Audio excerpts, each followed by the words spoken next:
Okay, आगे सब लोग, चलिए वेरी गुड। अब हम लोग चैप्टर को स्टार्ट कर रहे हैं। जितनी भी हमने बातें करनी थी वो सब बातें हो चुकी हैं, है ना। तो केमिकल काइनेटिक्स एक बहुत प्यारा चैप्टर है और नीट में कभी कभी 2 क्वेश्चन आते हैं और कभी कभी 1 क्वेश्चन आता है, मतलब एक तो फिक्स है, लेकिन क्वेश्चन कई बार बहुत ज्यादा, एक तो थ्योरेटिकल क्वेश्चन बनता है, थ्योरेटिकल क्वेश्चन भी आजकल बन रहे हैं इस पे, और थ्योरेटिकल क्वेश्चन तो तभी आ पाएंगे जब आपको थ्योरी आती होगी। उसके बाद न्यूमेरिकल क्वेश्चन बनते हैं। कई बार न्यूमेरिकल इस चैप्टर के थोड़े से आपको टफ लगते हैं कि कैलकुलेशन ज्यादा होती है, कैलकुलेशन ज्यादा होती हैं तो न्यूमेरिकल टफ लगने लग जाते हैं। अच्छा, न्यूमेरिकल टफ लगते हैं तो फिर हम क्या करें, कुछ चीजें आसान भी होती हैं। हम लोग कुछ पढ़ेंगे कि जिससे हमारा ये काम थोड़ा सा आसान होगा, न्यूमेरिकल हम शॉर्ट में कर पाएंगे, और थ्योरी तो चलो जैसी है वो तो पढ़नी है ना। केमिकल काइनेटिक्स में आपको, आप में से लगभग काफी लोगों ने ये चैप्टर पढ़ा होगा और काफी को आता होगा, ठीक है। तो आपको मैं बस यही बोलूंगा कि चैप्टर आपको आता है, बहुत अच्छी बात है, लेकिन कई चीजें ऐसी भी होती हैं जो हमें इसके अंदर बहुत छुपी हुई होती हैं, जो अभी हम पढ़ेंगे। अब नीट के लिए, जेई मेन के लिए कुछ चीजें आपको ढंग से पढ़नी है ना। बोर्ड के लिए आपने ऑब्वियस से बात है, कई बच्चों ने पढ़ा होगा और पढ़ा होगा तो उनको आता भी होगा। तो जिनको आता है वो रिवीजन करें और जिनको नहीं आता है वो बिल्कुल फ्रेशली पढ़ें, है ना। ओके, तो देखो केमिकल काइनेटिक्स में सबसे पहले हमें बात अगर ये करनी है चैप्टर में कि भाई केमिकल काइनेटिक्स में पढ़ना क्या है, तो हमें यहां पे पढ़ना है kinetics of chemical reaction. Kinetics of, kinetics का मतलब क्या होता है, काइनेटिक, काइनेटिक मतलब चलना, एक स्पीड या आपका उसका रेट मेजर कर रहे हो, या फिर आप उसका किस तरीके से रिएक्शन चल रही है, धीरे चल रही है या बहुत फास्ट हो रही है। तो इस तरीके से रिएक्शंस पर हम लोग बात कर रहे हैं, that is kinetics of chemical reaction. हमें काइनेटिक्स की बात करनी है, यानी अगर मैंने एक ए से कोई बी प्रोडक्ट बनाया है तो ये किस रेट से हुआ है, उसका रेट क्या होगा, इस पर हमें बात करनी है कि वो किस रेट से चल रही है रिएक्शन। और मैं ए को अगर कुछ चेंज करूंगा तो रेट ऑफ रिएक्शन पे क्या इफेक्ट पड़ेगा, मैं कंसंट्रेशन पर चेंज करूंगा तो रेट ऑफ रिएक्शन पे क्या इफेक्ट पड़ेगा, मैं टेम्परेचर चेंज करूंगा तो रेट ऑफ रिएक्शन पे क्या इफेक्ट पड़ेगा, मेरी मॉलिक्यूलरिटी क्या होती है, मेरी ऑर्डर क्या होती है। बिलीव मी, आप में से 99% बच्चों को, 99 क्या, 5 लोग हैं उसमें से 99% कितने हुए, 5 ही मान लो, है ना। सब लोगों को जिन्होंने ये चैप्टर पढ़ा भी है उसको अभी तक मॉलिक्यूलरिटी और ऑर्डर भी ढंग से निकालना नहीं आता होगा। वो आपको धीरे धीरे समझ में आ जाएगा कि कई चीजें ऐसी होती है जिससे हम बिल्कुल अनजान रहते हैं, है ना। क्यों? क्योंकि हम लोगों का टारगेट होता है सिर्फ अप टू बोर्ड लेवल, और बोर्ड लेवल में बहुत लिमिटेड चीजें पढ़ाई जाती हैं, उतना ज्यादा अच्छे से पढ़ाया नहीं जाता है। लेकिन जब आप बात खुलती है नीट की, तो नीट वाले के लिए फिर हमें थोड़ी सी ढंग से बात करनी है और अच्छे से पढ़ेंगे कि ए टू बी अगर रिएक्शन हो रही है, हमें क्या बात करना है, रेट का। अब आपको एक चीज पता होगी कि रेट होता क्या है, रेट क्या है। अगर मैं देखो शुरू में आपका जो है, या अगर मैं इसको अभी ना बनाऊं, आपको पता है रेट ऑफ रिएक्शन कैसे मेजर करते हैं। Rate of reaction, rate of reaction क्या होता है कि रिएक्शन किस रेट से चल रही है। भाई रेट का मतलब क्या हुआ, जैसे आप स्पीड मेजर करते हो ना, स्पीड क्या होती है, डिस्टेंस अपॉन टाइम। यानी कि मैंने अगर बोला स्पीड इक्वल टू क्या होता है, स्पीड इक्वल टू होता है डिस्टेंस अपॉन टाइम। अगर मैंने कितनी डिस्टेंस ट्रेवल करी है और कितने टाइम इंटरवल में ट्रेवल किया है, उसे मैं क्या बोलूंगा, स्पीड बोलूंगा। लेकिन यहां पर हम लोगों को क्या करना है, रेट की बात करनी। तो रेट भी एक तरह का वही हुआ, तो हम लोग क्या कहेंगे, rate of reaction is equal to change in concentration, concentration में कितना चेंज हो रहा है, अपॉन कितना टाइम लिया गया है। हम लोग बात करेंगे चेंज इन टाइम, कि टाइम में कितना चेंज हुआ है। तो कहने का मतलब है अगर मुझे रेट ऑफ रिएक्शन की बात करनी है तो वो मैं क्या कह रहा हूं कि change in concentration upon change in time, change in time. ये मैंने एक जनरल वर्ड बोला है, जनरल चीज बोली है जिसमें हम लोगों को अभी कुछ समझ में नहीं आया होगा। अब सुनो, जैसे मैंने ये कहा, अगर मैंने देखो ए क्या हो रहा है, डिसअपियर हो रहा है और बी अपीयर हो रहा है, तो मैं अगर ये कह दूं rate of disappearance, disappearance of A क्या होगा, rate of disappearance of A क्या होने वाला है, कैसे पता करूंगा। उसकी कंसंट्रेशन में कितना चेंज आ रहा है अपॉन टाइम कितना लगा। मैंने क्या किया, D A upon D T, ये मैंने क्या लिया, चेंज इन कंसंट्रेशन ऑफ ए, कितना टाइम लगा, dt का मतलब क्या हुआ, चेंज इन टाइम, कि कितने टाइम में कितनी कंसंट्रेशन ए की क्या हुई है, चेंज हुई है। चेंज मतलब कम हुई है या ज्यादा हुई है।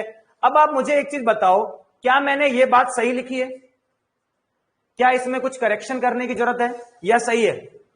कितने लोग बता सकते हैं, जिन्होंने पढ़ा होगा डेफिनेटली बता सकते हैं कि इतनी बेसिक बात तो आती होगी उनको, कि मैंने इसमें कुछ गलती करी है क्या। मैंने क्या लिखा है, rate of disappearance of A equal to d A upon D t A. मैंने वहीं पर मैं एक बात और लिखने वाला हूं, rate of appearance of B equal to क्या होगा, d B upon D T.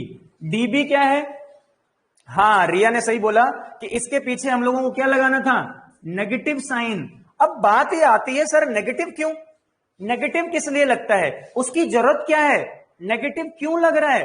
तो देखो ध्यान से देखो, क्योंकि जो आपका डी ए है, जो ए है वो क्या है, एक रिएक्टेंट है, और रिएक्टेंट के लिए क्या होता है, और फॉर रिएक्टेंट हम लोग क्या कहते हैं, फाइनल कंसंट्रेशन। फाइनल कंसंट्रेशन हमेशा क्या होती है, लेस देन होती है इनिशियल कंसंट्रेशन। इनिशियल कंसंट्रेशन से छोटी होती है फाइनल कंसंट्रेशन, ये आपको पता है। अब मैंने क्या किया, अगर मैं इस केस में डी ए निकालूंगा, डी ए का मतलब क्या हुआ, A final concentration minus A initial concentration. आप बताओ दोनों में से बड़ा कौन था, इनिशियल बड़ा था, यानी कि मैं एक चीज तो समझ गया, डीए क्या आएगा, नेगेटिव आने वाला है।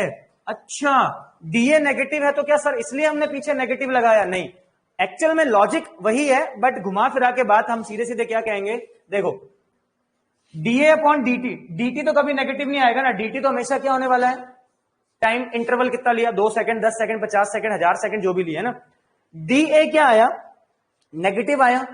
अगर मैंने यहां पर नेगेटिव रख दिया तो मेरा रेट क्या आ जाएगा, नेगेटिव आ जाएगा।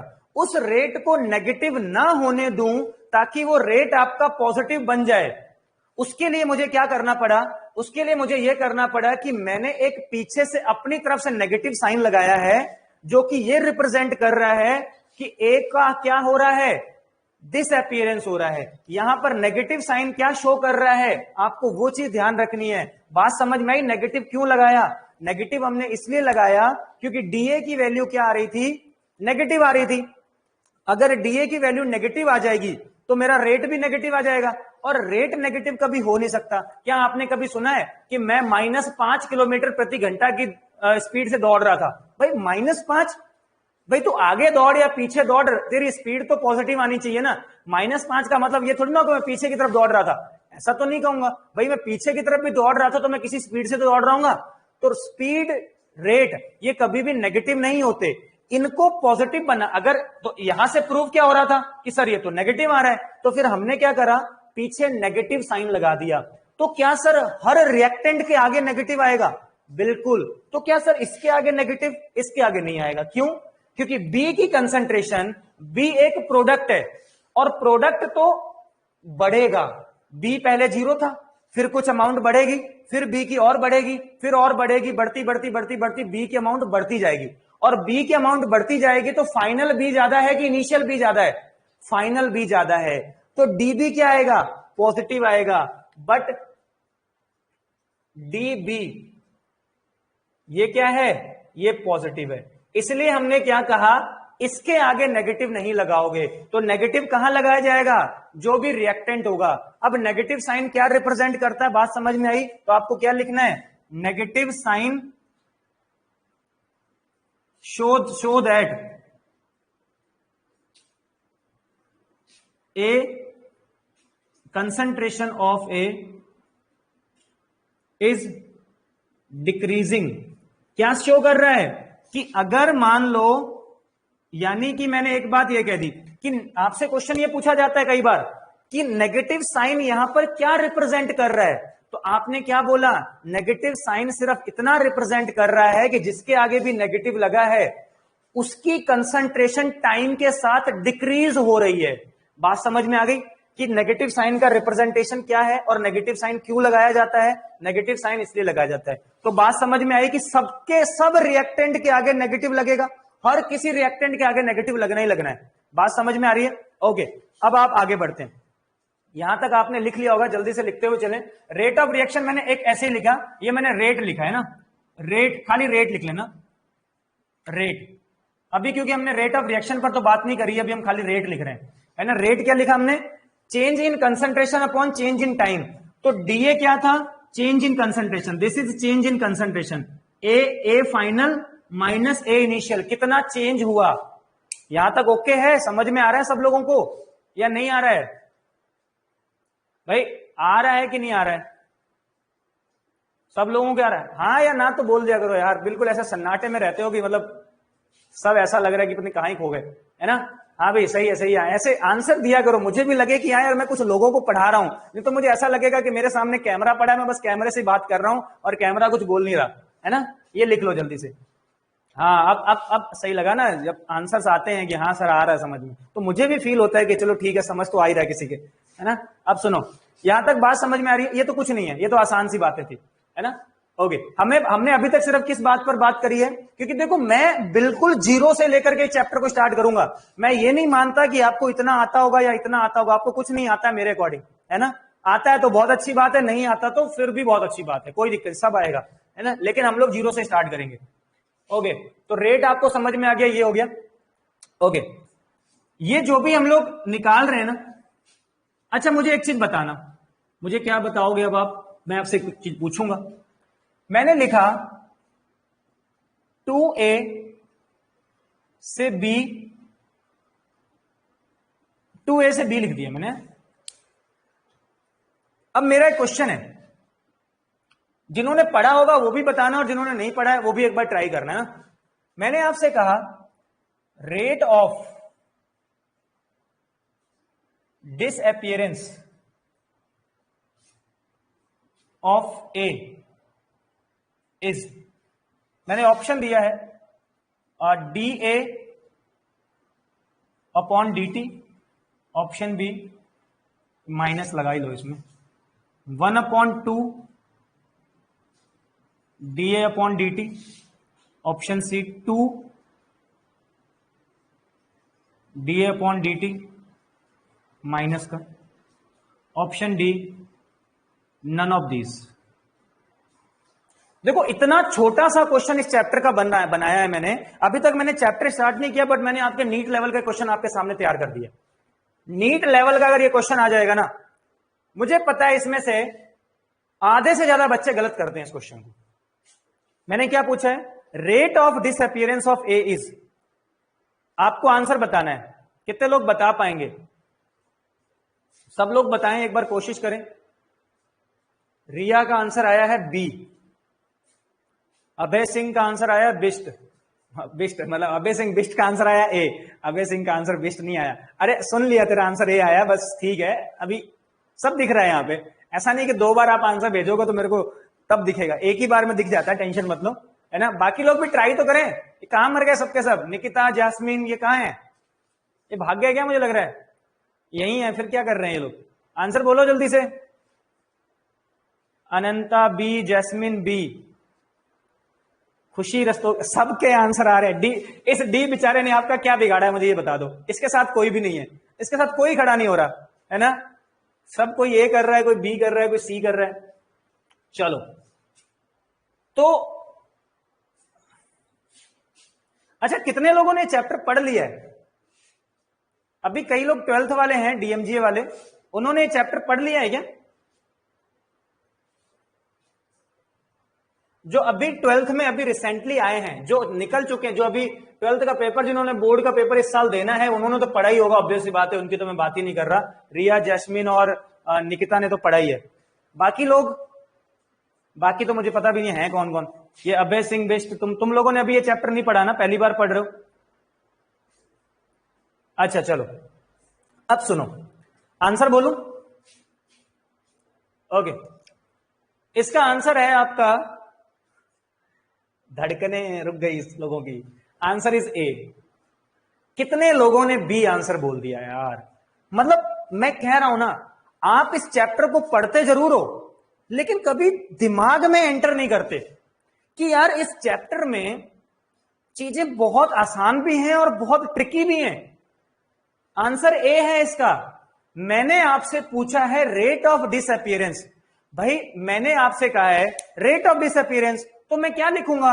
ए में चेंज कितना हो रहा है और बी में, मतलब ए में चेंज कितना हो रहा है अपॉन टाइम कितना लग रहा है, लेकिन बस माइनस पीछे लगा दूंगा तो आपका क्या हो जाएगा? डी। इस टू का कोई रोल नहीं है यहां पे। आप, मुझे पता है कहां जा रहे हो, आप ढूंढ रहे हो रेट ऑफ रिएक्शन। मैंने यहां पर रेट ऑफ रिएक्शन नहीं पूछा है, मैंने यहां पूछा है rate of disappearance of A.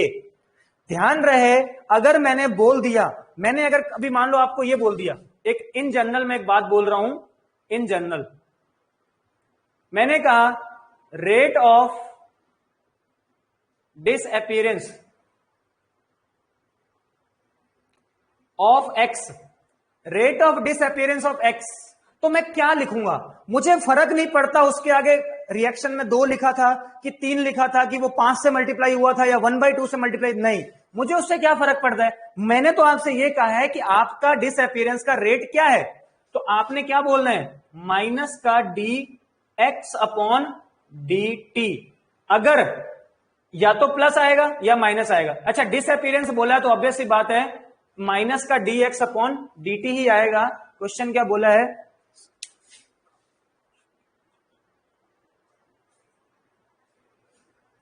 नहीं, पहले तो मैंने लिखा था, ठीक है, लेकिन अभी जिन बच्चों ने पढ़ा हुआ है ना, तो उन्होंने ये 2 की वजह से गड़बड़ हो रही है कि 2 क्यों नहीं आया सर, क्या -1/2 आया या यहां पे 2 आना था, किसी ना किसी जगह तो आना था। लेकिन आपको मैं ध्यान से एक बार फिर रट लो, इस बात को समझ लो, अपने दिमाग में एंटर करवा लो। मैंने अगर आपको बोला है rate of disappearance of x, तो वो उसका मतलब है माइनस का D x upon D T, बस बात खत्म। माइनस का D x upon D T. उस रिएक्शन में वो 2 से मल्टीप्लाई हुआ था कि 3 से हुआ था कि 5 से हुआ था, उससे फर्क नहीं पड़ता हम लोगों को। हमें तो क्या बोलना था? Rate of disappearance of reaction, sorry rate of disappearance of that. उसका खुद का रेट क्या है भाई? Minus d upon D T, minus d B upon D T, minus d x upon D T, minus d s d d upon D t, कुछ भी। लेकिन ये 1/2 और 2 अभी नहीं आया, अभी तो मैंने सिखाया ही नहीं ऐसा कुछ। अब सुनो, अब आप सुनो जरा। अब मैंने इसी में बात करी, जैसे मान लो मैंने ये कह दिया, एक मैंने ले लिया ए, एक रिएक्शन और ले रहा हूं, ए प्लस बी, या इसमें ऐसा कर लेते हैं ना, इसमें 2 कर देता हूं, इसमें 3 कर देता हूं और इसमें सी कर देता हूं। अब बात अगर मैं आपसे यहां पर एक चीज बोलूं, आप मुझे क्या बोलोगे? मैंने आपसे पूछा बताओ रेट ऑफ डिसअपीयरेंस, आरओडी का मतलब रेट ऑफ डिसअपीयरेंस है, समझ में आ जाएगा। Rate of disappearance of A क्या होगा? जल्दी से बोलो। माइनस का d A upon D t, सही है। फिर मैंने अगली बात लिखी, rate of disappearance of B क्या होगा? माइनस का d B upon D t. अगली बात मैंने बोली रेट ऑफ अपीयरेंस, ये ए लिख दिया तो rate of appearance, rate of appearance of C क्या होगा? D C upon D T. यहां तक आपको 3 बातें समझ में आ गई। पहली बात ये होगी, दूसरी बात ये होगी, तीसरी बात ये आ गई। अब मैं क्या कर रहा हूं, अब सुनना जरा, यहीं से कहानी स्टार्ट होती है इस चैप्टर की सबसे अच्छी कहानी, है ना। ये बात समझ में आई, rate of disappearance of A क्या हुआ, rate of disappearance of B क्या हुआ, rate of appearance of C क्या हुआ। अब सुनो, अब इसी में मैंने क्या कहा, रेट ऑफ रिएक्शन क्या हुआ। अब सांसें बंद कि सर रेट ऑफ रिएक्शन, अब बात ही आती है सर मैं ए की तरफ से बताऊं कि बी की तरफ से बताऊं कि सी की तरफ से बताऊं। सर अगर मैं ए की तरफ से बता रहा हूं तो मेरा आंसर अलग आएगा, बी की तरफ से बताऊंगा तो आंसर और अलग आएगा, सी की तरफ से बताऊंगा तो आंसर और अलग आएगा। तो मैं सर करूं क्या? तुम कुछ मत करो, तुम्हारा किसी से भी, देखो मैंने अगर आपसे कहा है कि ऐसा सुनो जरा, एक बस में आप बैठ के जा रहे हो, सही है, एक बस में आप बैठे हो, बैठे तो होंगे बस में कभी, उस बस में आप खाली बैठे हो, सही है, और बस की कोई ना कोई स्पीड होगी, बस जा रही है, आप भी उसी स्पीड में जा रहे हो। आपने कहा कि नहीं, मैं उस बस के अंदर भी चल रहा था, मैं उस बस के अंदर भी चल रहा था। तो अब आप बताओ, जब आप भी उस बस के अंदर चल रहे थे तो मैं क्या ये कह सकता हूं कि जितनी स्पीड आपकी है उतनी ही बस की भी होगी? नहीं। हां, अगर आप रुके हुए थे तो जिस स्पीड से आप चल रहे हो आपकी बस भी उसी स्पीड से चल रही होगी। यानी दो अलग अलग बातें हैं, ध्यान से समझना। मान लो उसी बस में 3 लोग चल रहे हैं, एक आप हो, एक आपका दोस्त है और एक आपका तीसरा कोई दोस्त है। एक बहुत तेजी से चल रहा है, बस के अंदर भाग रहा है, बस में तो ट्रेन ले लो, ट्रेन में पूरी रेस लगा के भाग रहा है। और एक और जो धीरे धीरे चल रहा है, मटक मटक के चल रहा है, आराम आराम से ना। एक वो जो बिल्कुल मतलब अपनी नॉर्मल बैठा ही है। अब मैं बताओ, मैं तीनों की स्पीड जानता हूं, तीनों की स्पीड मैंने मेजर करी, बाहर से मुझे दिख रही थी तीनों की स्पीड ये है। भाई बाहर से आपको पता है जो तेजी से भाग रहा होगा उसकी स्पीड मुझे ज्यादा दिख रही होगी, अगर वो बस उसी के डायरेक्शन में भाग रहा है। बाहर वाला खड़े हुआ एक बंदा देख रहा है तीनों बंदों को, तीनों लोगों को देख रहा है। उसने पहले वाले को देखा जो बहुत तेजी से भाग रहा है, उसकी स्पीड उसे बहुत तेज दिख रही है। उसने जो दूसरे बंदे को देखा जो धीरे चल रहा था, उसकी स्पीड भी कुछ मेजर कर ली उसने, और एक जो बैठा था उसकी भी स्पीड मेजर कर ली। आप बताओ क्या तीनों की स्पीड बराबर होगी? नहीं होगी। क्या तीनों की स्पीड अलग अलग है तो उससे क्या ट्रेन की स्पीड अलग अलग होगी तीनों के लिए? नहीं, ट्रेन की स्पीड तो उतनी थी। यानी कि आप ए से बताओ या बी से बताओ या सी से बताओ, आपकी रेट ऑफ रिएक्शन उतनी ही आनी चाहिए जितनी ए से आ रही है, जितनी बी से आ रही है उतनी सी से आनी चाहिए। तो हम क्या करते हैं, हम कहते हैं भाई अगर मैं ए से बताऊंगा तो मेरा डबल आएगा, बी से बताऊंगा तो 3 गुना आएगा, सी से बताऊंगा तो उतना ही गुना आएगा। इसलिए हमने क्या एक तरीका निकाला, हमने कहा आप क्या करो, जो उसके आगे कॉफिशिएंट है ना उसी से डिवाइड कर दो। क्या बोला मैंने? रेट ऑफ रिएक्शन जो होगा माइनस का 1/2 D A upon D T, और यही किसके इक्वल होगा? ये बी की साइड से भी आप निकाल सकते हो। बी वाले में क्या करना पड़ेगा? -1/3 d B upon D T, और सी वाले में तो कोई ऐसा खतरा ही नहीं है, वहां तो सिंगल ही है, डीसी अपॉन डी टी। ये सारे के सारे रेट ऑफ रिएक्शन है। तो अभी तक आप मुझे जो आंसर बता रहे हो ना, कई बच्चों ने आंसर इसका सेकंड बताया मुझे, वो answer rate of disappearance of A नहीं था, that was answer of rate of reaction. अगर मेरे को रेट ऑफ रिएक्शन पूछना होता तो रेट ऑफ रिएक्शन ही आंसर होता। सोचो, इतनी छोटी छोटी गलतियों की वजह से आपका 4 नंबर की जगह आपको -1 नंबर मिल जाता है, और फिर आके घर पे माथा पकड़ के रोते हो कि इतना आसान क्वेश्चन गलत हो गया। इसलिए एग्जाम में common sense, presence of mind is very very important. बात समझ में आई? देखो मैंने क्या किया, आज से आपको क्या करना है, देखो सभी का बराबर आना चाहिए। आप यहां पे सोचो, जिस रेट से रिएक्शन चल रही है, अब सुनना जरा, एक बात और बोल रहा हूं, जिस रेट से रिएक्शन चल रही है ये उसके दुगने रेट से चल रहा है। तो मैंने क्या किया, इसका जो रेट था उसको मैंने आधा कर दिया, तो रेट ऑफ रिएक्शन बन जाएगा। ध्यान से देखना, मैंने क्या बोला, मैं ये बोल रहा हूं जिस रेट से रिएक्शन चल रही है ये उसके दुगने रेट से चल रहा है। बात समझ में आ रही ना? ये दुगने रेट से चल रहा है, और अगर ये दुगने रेट से चल रहा है तो मैं क्या करूंगा, इसका जो रेट ऑफ रिएक्शन, इसका जो रेट था डिसअपियरेंस का, उसको आधा कर दूंगा तो मेरा रेट ऑफ रिएक्शन बन जाएगा। अब सुनो, ये वाला जो बी था ये रेट ऑफ रिएक्शन से 3 गुना चल रहा था, तो मैं क्या करूंगा, इसको 3 से डिवाइड करके रेट ऑफ रिएक्शन के बराबर लेके आना पड़ेगा। तो मैंने क्या किया, इसको 3 से डिवाइड कर दिया और ये रेट ऑफ रिएक्शन बन गया। यानी कि minus d B upon D T तो क्या था, बी के टूटने की दर, बी के टूटने की दर रेट कहते हैं, बी के टूटने की दर या बी के खत्म होने की दर, जो भी बोल रहे हैं। तो डीबी अपॉन डी तो क्या था, minus d B upon d rate of disappearance of B, उसमें मैंने 3 से डिवाइड कर दिया तो क्या बन गया, रेट ऑफ रिएक्शन बन गया। बात समझ में आ रही है? तो रेट ऑफ रिएक्शन आपको इस तरीके से लिखना है। यहां तक बात ओके है? ये बात ध्यान रखना कि ये क्वेश्चन में, इसी का क्वेश्चन चाहो तो आप अलग लिख लो।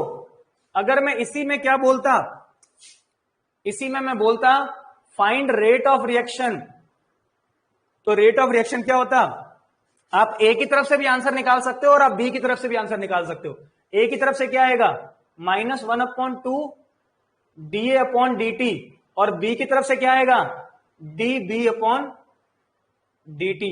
तो this is our rate of reaction.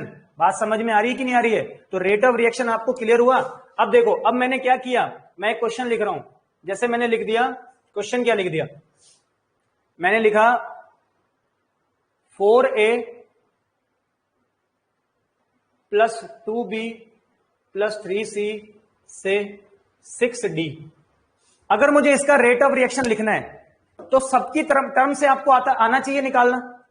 ए से भी निकालना आना चाहिए, बी से भी निकालना आना चाहिए, सी से भी निकालना आना चाहिए, डी से भी निकालना आना चाहिए। तो हम क्या लिखेंगे, ए का डिसअपीयरेंस का रेट क्या होता है, माइनस का डी अपॉन डी टी। लेकिन मेरे को इसके एक यूनिट से निकालना था। एक यूनिट से निकालने के लिए मैं क्या करूंगा, -1/4 कर दिया, और बी के लिए भी -1/2 dB अपॉन dt, और सी के लिए -1/3 dc अपॉन dt, और डी के लिए माइनस नहीं आएगा, बस डी अपॉन dt और 1/6। ये सारे के सारे क्या हैं, रेट ऑफ रिएक्शन। यानी रेट ऑफ रिएक्शन आपने हर किसी की टर्म से आप निकाल सकते हो। आप ए का डेटा दे दिया जाए तब भी निकाल लोगे, और बी का डेटा दे दिया जाए तब भी निकाल लोगे। किसी का भी डेटा दे दे, मान लो आपको मैं बोलता कि बी के डिसअपीयरेंस का रेट 5 है, या डी के डिसअपीयरेंस का रेट 4 है। मेरे क्वेश्चन को ध्यान से समझना और मुझे डायरेक्ट आंसर बताना। बी के रेट ऑफ डिसअपीयरेंस का, बी के डिसअपीयरेंस का रेट 4 है, 4 मीटर पर सेकेंड है, जो भी है 4 है बस, है ना। तो आप बताओ रेट ऑफ रिएक्शन क्या होगा।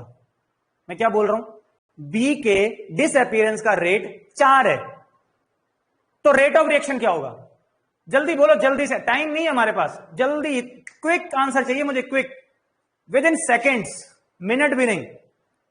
बी के रेट ऑफ रिएक्शन 4 है, बी का रेट ऑफ रिएक्शन 4 है, तो रेट ऑफ रिएक्शन क्या होगा, जल्दी बोलो, जल्दी, जिसको भी आ रहा है वो जल्दी से अपना आंसर बताता जाए। अरे इसी रिएक्शन के लिए बोल रहा हूं, इस रिएक्शन के लिए। अगर बी का रेट ऑफ डिसअपीयरेंस 4 है तो रेट ऑफ रिएक्शन क्या होगा। यार तुम बोल ही नहीं रहे हो यार, कुछ किसी को कुछ पल्ले नहीं पड़ रहा क्या मैं क्या समझा रहा हूं।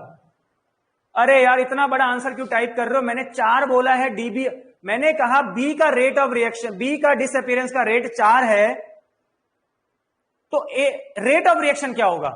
बी का डिसअपीयरेंस तो मैंने दे रखा है ना, फिर आप डीबी अपॉन डी टी क्यों रख रहे हो उसमें। बी का यार मैं क्या बोल रहा हूं, सुनो तो जही पहले तुम, एक तो कुछ तुम्हें पल्ले पड़ नहीं रहा मुझे लग रहा है।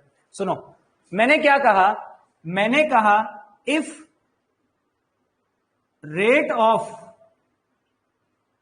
डिसअपीयरेंस ऑफ बी इज 4, या 4 मैंने ये कह दिया मोल पर सेकेंड, मोल पर सेकेंड है ना, मोल पर सेकेंड मैंने ये कह दिया, then find rate of reaction. तो रेट ऑफ रिएक्शन निकालो। अब आप यहां से समझ जाओ कि आपको क्या करना है। इसका मतलब अगर ये दिया है तो आप पहले सोचो, इस क्वेश्चन का ये क्वेश्चन है, आपको दिया क्या है, क्वेश्चन में डेटा क्या दिया हुआ है, आपको क्वेश्चन में ये दिया है माइनस का d B upon D t की वैल्यू कितनी है 4, ये वैल्यू दे दी उसने क्वेश्चन में। आपसे पूछा क्या गया है, रेट ऑफ रिएक्शन, और रेट ऑफ रिएक्शन क्या है 1/2 into -1/2 into d B upon D T, और डीबी अपॉन डी टी की वैल्यू कितनी है 4, तो 4/2, आंसर कितना हो जाएगा 2 मोल पर सेकेंड। अरे भाई इसको तो आप डायरेक्ट भी सोच सकते थे, कैसे जरा सुनो। मैंने अभी बोला बी रेट ऑफ रिएक्शन से कितने गुना चल रहा है, ध्यान से सोचो, ध्यान से सोचो, बी रेट ऑफ रिएक्शन से कितने गुना चल रहा है, 2 गुना। तो अगर बी का रेट 4 है तो रिएक्शन का रेट क्या होगा, आधा ही तो होगा, और क्या होगा।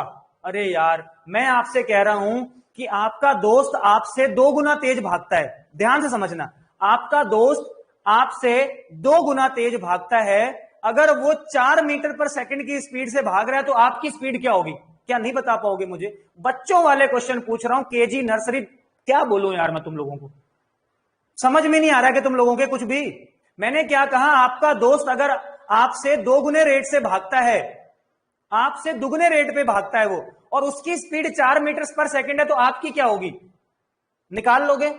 ये समझ में आया कि नहीं आया, हाँ या ना बोलो, यस और नो, जल्दी बोलो। अब कर लोगे, अब समझ में आ गया, मान चलो ठीक है पहली बार क्वेश्चन था तो कई बार नहीं आया, अब समझ में आया कैसे करना है, जल्दी से फिर आप इसे नोट डाउन कर लो। सबके आना चाहिए, सबके एक एक बच्चे के समझ में आना चाहिए, है ना।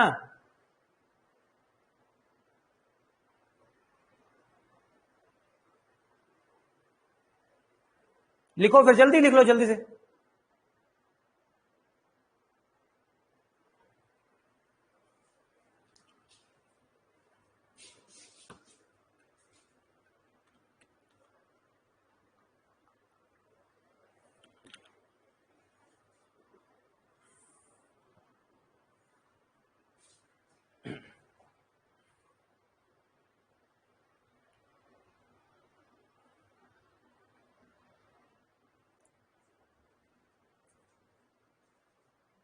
डन हो गया, सबने लिख लिया, मिटा दूं।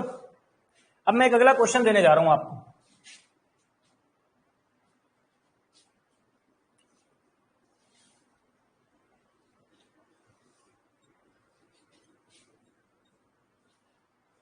देखो एक बार ट्राई करना, ठीक है सब लोग। नहीं होगा तो कोई दिक्कत नहीं है, मैं बताने के लिए बैठा ही हूं यहां पे, लेकिन एक बार कोशिश तो करो कुछ ना कुछ आंसर निकालने की। वैसे तो हो जाना चाहिए क्योंकि मैंने वहां पे बता दिया, इसको समझना अच्छे से।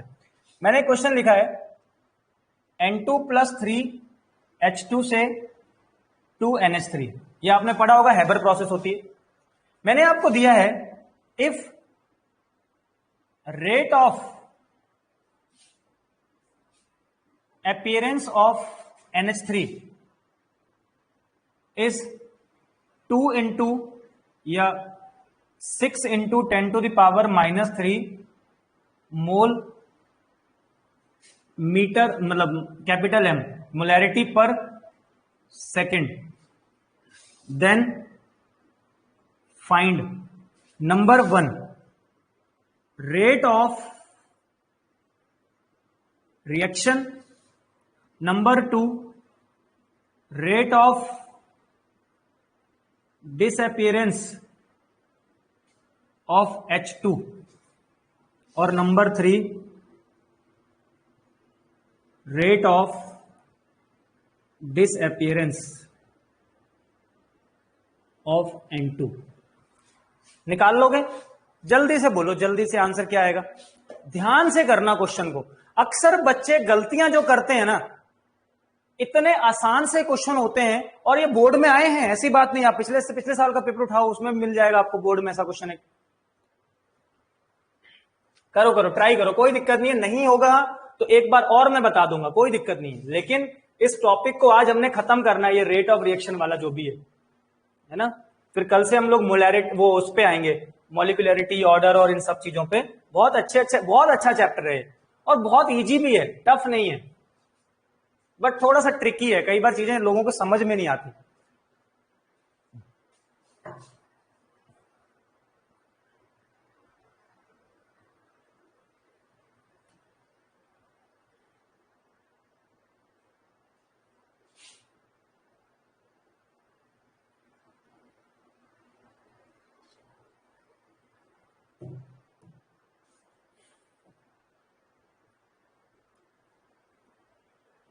किसी का रेट ऑफ रिएक्शन आ जाए तो बता देना कि रेट ऑफ रिएक्शन सर ये आया।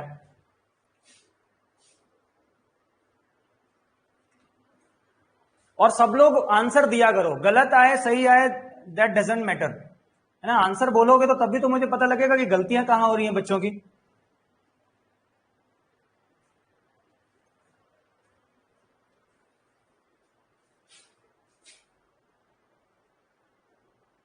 पहले वाले का 3 इंटू 10⁻³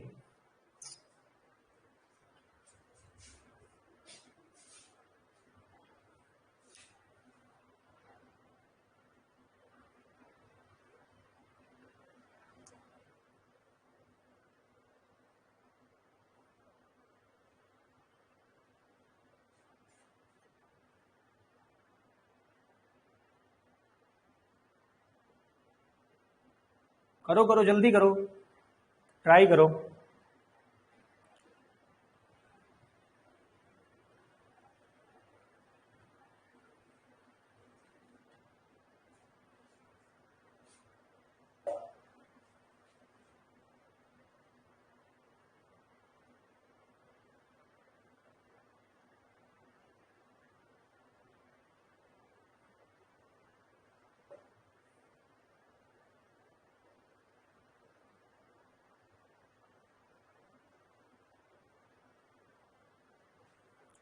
पहले सेकंड का माइनस सेकंड का क्या लिखा है, कुछ नहीं लिखा। अरे यार तुम लोग ये क्या कर रहे हो यार, तुम्हें आंसर किस में लिखना है, तुम किस में बता रहे हो? मैंने रेट पूछा है तो आप उसका वो क्यों बता रहे हो, minus DH2 DN2 upon DT वगैरह वगैरह। भाई तुम लोग समझ ही नहीं पा रहे हो, इसकी फॉर्म में आंसर निकालना है। बेवकूफों, कर क्या रहे हो तुम लोग? आप सुनो जरा, अगर मैं रेट ऑफ रिएक्शन मुझे निकालना होता तो मैं इससे भी निकाल सकता हूं, इससे भी निकाल सकता हूं, इससे भी निकाल सकता हूं। तो किस डेटा से निकालूंगा? जो डेटा क्वेश्चन में दिया होगा। तो रेट ऑफ रिएक्शन कैसे निकलेगा? -1/2 DNH3 अपॉन DT। ऐसे ही तो है कुछ। भाई रेट ऑफ रिएक्शन आप अमोनिया से तो ऐसे ही निकालोगे ना, तो अमोनिया से ये आंसर आएगा। सही है। तो अब मैंने क्या दिया है, मेरे को क्वेश्चन में दिया क्या हुआ है, मेरे को दिया rate of appearance. Rate of appearance नहीं, ये माइनस नहीं आएगा क्योंकि ये अमोनिया प्रोडक्ट में। Rate of appearance of ammonia क्या लिखा है, डी NH3 अपॉन DT। इसमें थोड़ी ना 1/2 करूंगा क्योंकि ये तो रेट ऑफ अपीयरेंस है, और इसकी वैल्यू कितनी दी हुई है, 6 × 10⁻³ तो रेट ऑफ रिएक्शन कितना आएगा? रेट ऑफ रिएक्शन आएगा 1/2 DNH3 अपॉन DT, यानी 1/2 × 6 × 10⁻³ तो आंसर कितना हो जाएगा, 3 × 10⁻³ पहले वाले का। सही है। सेकंड वाले का रेट ऑफ डिसअपीयरेंस ऑफ ए। अब सुनो जरा, डिसअपीयरेंस ऑफ H2। अब सुनो, अगर मुझे इस रिएक्शन को पूरा मैं अगर एक बार लिख दूं, कैसे लिखूंगा, माइनस का DN2 अपॉन DT। सही है। इक्वल टू माइनस का 1/3 DH2 upon DT equal to 1/2 DNH3 upon DT। ऐसे तो लिखूंगा। ये सारे के सारे क्या है, रेट ऑफ रिएक्शन। मुझे ये वाली वैल्यू अभी भी पता लगी है, ये कितनी है। इसमें आपसे पूछा क्या गया है, आप वो देखो क्या पूछा है। उसने पूछा है DH2 अपॉन DT क्या होगा, यही तो पूछा है उसने कि DH2 अपॉन DT क्या होगा। अब सुनो, क्या ये दोनों बराबर नहीं है, ये दोनों बराबर है, तो इसका मतलब मैं यहां से लिख सकता हूं माइनस का 1/3 DH2 upon DT equal to हो जाएगा, इसकी वैल्यू मैंने अभी कहीं निकाली थी, कितनी है, 3 × 10⁻³ तो इसका मतलब है DH2 upon DT equal to कितना होने वाला है, DH2 अपॉन DT कितना हो जाएगा, 9 × 10⁻³ माइनस साइन क्यों नहीं लेंगे, क्योंकि माइनस आप यहां पे रखोगे, तो माइनस का DH2 अपॉन DT की वैल्यू कितनी आ गई, 9 × 10⁻³ अगले में क्या पूछा है, rate of disappearance of N2, तो N2 वालों को मैं इसके साथ इक्वल कर दूंगा, तो N2 वाला इसके साथ कर दूंगा तो मेरा माइनस DN2 अपॉन DT कितना आ जाएगा, बोलो। ये डायरेक्ट, ये भी देखो, ये भी इसके इक्वल है तो ये भी तो इसके इक्वल है, तीनों एक दूसरे के इक्वल है। तो एक बार मैंने ये निकालना था तो मैंने इन दोनों को इक्वल कर दिया, अब मुझे ये निकालना था तो मैंने इन दोनों को इक्वल कर दिया, तो इसका मतलब ये इसके इक्वल है, तो आंसर कितना हो जाएगा, 3 × 10⁻³ सही है। तो पहले वाले का आंसर है 3 × 10⁻³ और दूसरे वाले का आंसर है 9 × 10⁻³ और तीसरे वाले का आंसर है 3 × 10⁻³। समझ में आया कि नहीं आया? अब बताओ कुछ पल्ले पड़ा कि नहीं पड़ा? ये अभी भी कुछ भी नहीं समझ में आया कि हो क्या रहा है। ये हो कुछ नहीं रहा है, आप दिमाग कंसंट्रेशन लगा ही नहीं रहे हो। ये इतने बड़े बड़े आंसर लिख रहे हो यार, -1/, पता है मुझे वो निकालना है। देखो इसको शॉर्ट में कैसे कर सकते थे, ये तो चलो बोर्ड की मेथड हो गई, बोर्ड में ऐसे करते हैं। अब सुनो, सुनना जरा, बहुत ध्यान से सुनना, गलतियां करते यही हो। सुनो, रेट ऑफ रिएक्शन NH3 के डिसअपीयरेंस से कितना होगा, आधा होगा। यानी आप ऐसा समझ लो, NH3 रेट ऑफ रिएक्शन से कितने गुना भाग रहा है, 2 गुना भाग रहा है, तो रेट ऑफ रिएक्शन उससे आधा होगा। ये कितना है, 6 × 10⁻³, तो इसका आधा कितना होगा, 3 × 10⁻³ सही है। यानी रेट ऑफ रिएक्शन ये आ गया। N2 के आगे कितना मल्टीप्लाई है, 1, जिसके आगे 1 मल्टीप्लाई होता है उसका रेट और रेट ऑफ रिएक्शन दोनों बराबर होते हैं। भाई दोनों बराबर ही तो होंगे क्योंकि वो बैठा हुआ था खाली, 1 तो आ रहा है आगे, इसका मतलब है N2 का डिसअपीयरेंस का रेट क्या होने वाला है, जो रेट ऑफ रिएक्शन आएगा। और रेट ऑफ रिएक्शन कैसे निकाला, अभी तो निकाला 3 × 10⁻³। ये रेट ऑफ रिएक्शन से 3 गुना भाग रहा है, तो रेट ऑफ रिएक्शन से 3 गुना, तो रेट ऑफ रिएक्शन कितना था 3 इंटू 10⁻³ तो इसका रेट कितना आ जाएगा 3 इंटू 10⁻³ कितना हो जाएगा 9 इंटू 10⁻³। बात समझ में आ रही कि नहीं आ रही, हाँ या ना? ओके है, यहां तक बात समझ में आ गई सब लोगों के? भाई बोलो तो सही, एक तो पता नहीं कौन सी दुनिया में खोए रहते हैं।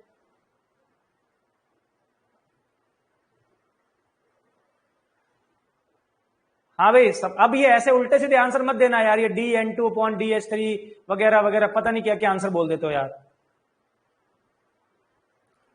देखो अगर मुझे डायरेक्ट खाली ये निकालना होता, अगर मेरे को रेट ऑफ रिएक्शन नहीं निकालना है, वैसे तो मैं आपको बोलता हूं कि जब भी आपको कोई डेटा दिया जाता है ना और दूसरा पूछा जाता है तो बीच में आप रेट ऑफ रिएक्शन जरूर निकालो, अपनी तरफ से निकाल दो, भले ही उसने पूछा है या नहीं पूछा है, क्योंकि रेट ऑफ रिएक्शन एक इंटरमीडिएट चीज है, उससे आप दोनों को कंपेयर कर सकते हो।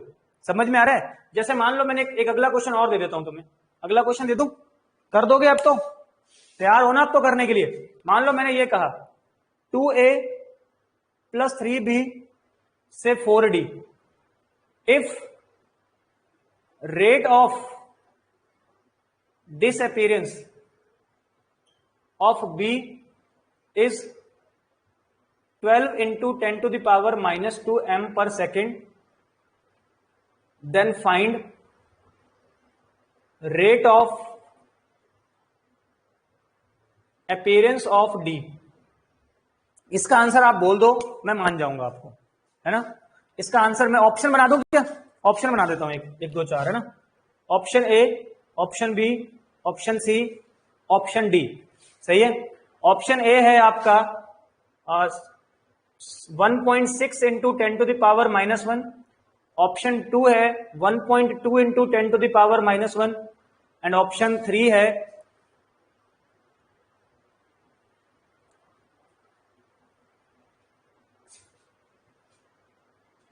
9 इंटू 10⁻⁻2, ऑप्शन डी है नन ऑफ दीज। शायद किसी का आंसर आ भी गया हो, पर यार इतने तेज तो मैंने नहीं देखे बच्चे, तुम कहां से ले आओगे? ये 1.6 है, यहाँ 1.6 1.2 1.6 इंटू 10⁻⁻1 1.2 इंटू 10⁻⁻1। करो जल्दी से, दिमाग लगाओ और जल्दी से आंसर बताओ कौन सा वाला होना चाहिए।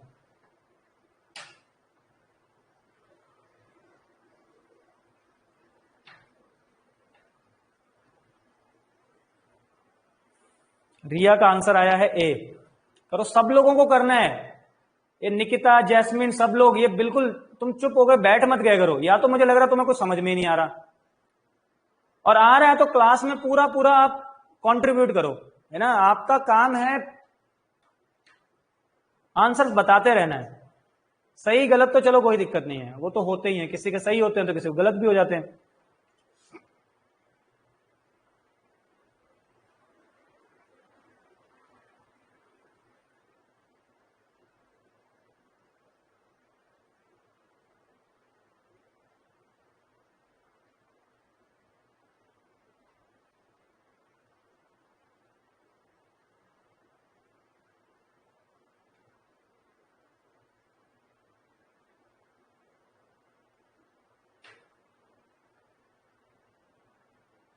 ये बाकी लोग क्या कर रहे हैं यार, पता नहीं किस दुनिया में खोए हैं। मतलब मैं अगर वो क्वेश्चन नहीं करवाता तभी तक भी तुम लटके ही होते, हर बार भर देते हो yes sir yes sir yes sir, आ कुछ रहा नहीं तुम लोगों को समझ में, पता नहीं क्या कर रहे हो यार।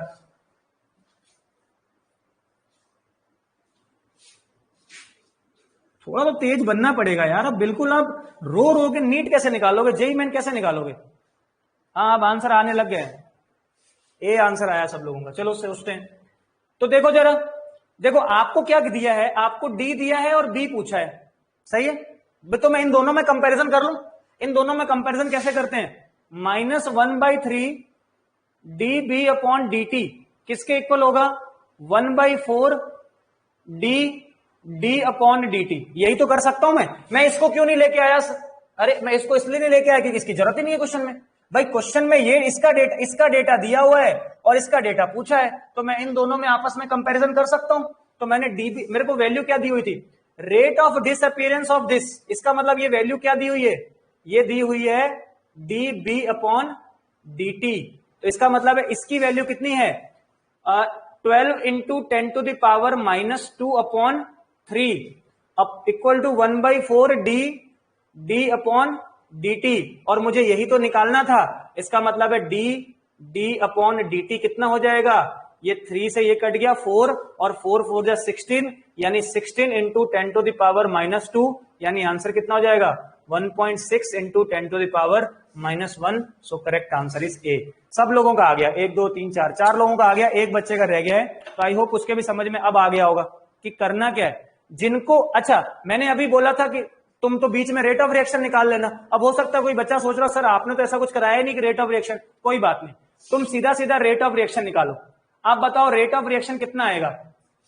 जिस रेट से ये चल रहा है रेट ऑफ रिएक्शन उससे 1/3 आएगा, क्योंकि ये रेट ऑफ रिएक्शन से 3 गुना चल रहा है। तो रेट ऑफ रिएक्शन कितना होगा 1/3। 1/3 का मतलब इसको 3 से डिवाइड कर दो, कितना हो गया 3 इंटू 10 टू द पावर -2। सही है, रेट ऑफ रिएक्शन आ गया ना। अब इसको निकालना है, ये सॉरी 3 से डिवाइड करना 4 आएगा ना। क्या मैंने कहा कि बी आपका रेट ऑफ रिएक्शन से 3 गुना चल रहा है। रेट ऑफ रिएक्शन से 3 गुना चल रहा है, कौन, बी चल रहा है। कितने गुना, 3 गुना। तो रेट ऑफ रिएक्शन क्या होगा, इसका 1/3, तो इसका 1/3 मतलब इसको 3 से डिवाइड कर दो, तो रेट ऑफ रिएक्शन कितना आ गया 4 इंटू 10 टू पावर -2। अब डी जो है वो रेट ऑफ रिएक्शन से 4 गुना तेजी से चल रहा है। तो रेट जो डी है यानी कि डी अपॉन dt वो कितना है 4 इंटू रेट ऑफ रिएक्शन। कैसे पता लगा सर, क्योंकि उसके आगे 4 मल्टीप्लाई है, तो बस जो रेट ऑफ रिएक्शन आया था उससे मल्टीप्लाई कर दो, तो कितना आ जाएगा 16 into 10 to the power -2, 1.6 into 10 to the power -1। बताओ आज का टॉपिक समझ में आया पूरा का पूरा सबके हैं, कुछ समझ में आया कि नहीं आया। अब जिन्होंने पढ़ा था उनको भी पता लग गया कि हाँ हमें ढंग से पढ़ने की जरूरत है ना। Okay okay, very good very good. चलो फिर बाकी आज के लिए हम लोग इतने ही रखते हैं। ये रेट ऑफ रिएक्शन का जो बेसिक कंसेप्ट था जिसमें हम एक की रेट देकर के दूसरे की रेट निकलवाते हैं, ये हमने कर लिया है, इसमें कोई प्रॉब्लम नहीं है। आई होप ये आप आराम से समझ के में आ गया होगा आपके। तो कल हम लोग इसके आगे अगला टॉपिक पढ़ेंगे, ठीक है। तब तक के लिए बाय बाय सब लोगों को।